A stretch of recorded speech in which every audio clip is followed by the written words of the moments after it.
ජීවිතේ කවදා හරි දවසක ඔයා ආදරය කරපු කෙනෙක්ගෙන් ඔයා බලාපොරොත්තු වෙන හිටපු රැකියාවකින් එහෙමත් නැත්නම් ඔයාගේ හිතවතෙකුගෙන් ඔයා ප්‍රතික්ෂේප වෙලා තියනවද? එදාට ඔයාට මොන වගේ හැඟීමක්ද දැනුනේ?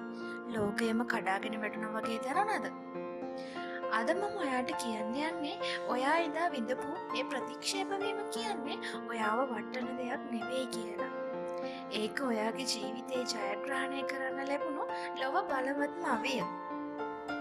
ප්‍රතික්ෂේප වීම කියන්නේ මඟ පෙන්වීමක්. ගොඩක් වෙලාවට අපිට යම් දෙයක් අහිමි වෙන්නේ ඒකට වඩා හොඳ දෙයක් ලැබෙන්න තියෙන නිසා. ප්‍රතික්ෂේප වීම කියන්නේ ඔයා වැරදි පාරක යනවා නම් නිවැරදි පාරට තල්ලු කරන විශ්වීය ක්‍රමවේදයක්. ඔයා දන්නවද වේදනාව ශක්තියක් කරගෙන ලෝකයේ දිනපු හැම මිනිස්සෙක්ම කවදා හරි දවසක දරුණු විදිහට ප්‍රතික්ෂේප වෙච්ච අය. දියමන්තියක් කැපෙන්නේ නැතුව දිතුලන්නේ නැහැ. රත්තරන් ගින්නේ පිච්චෙන්නේ නැතුව පිටිසිදු වෙන්නේ නැහැ. අන්න ඒ වගේම තමයි ඔයාව ප්‍රතික්ෂේප වෙද්දී ඔයාගේ දුර්වලතා හඳුනාගෙන මීට වඩා හොඳින් ඔයාව ගොඩනගා ගන්න ඔයාට අවස්ථාවක් ලැබෙනවා. ප්‍රතික්ෂේප වීම කියන්නේ අසාර්ථක වීම නෙවෙයි.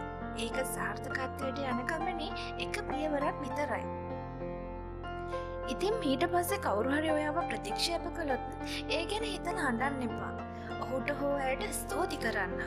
මොකද එයාලා ඔයාට පෙන්නලා දෙන්නේ ඔයාගේ වටිනාකම දකින්න එයාලට බැහැ කියන එකයි.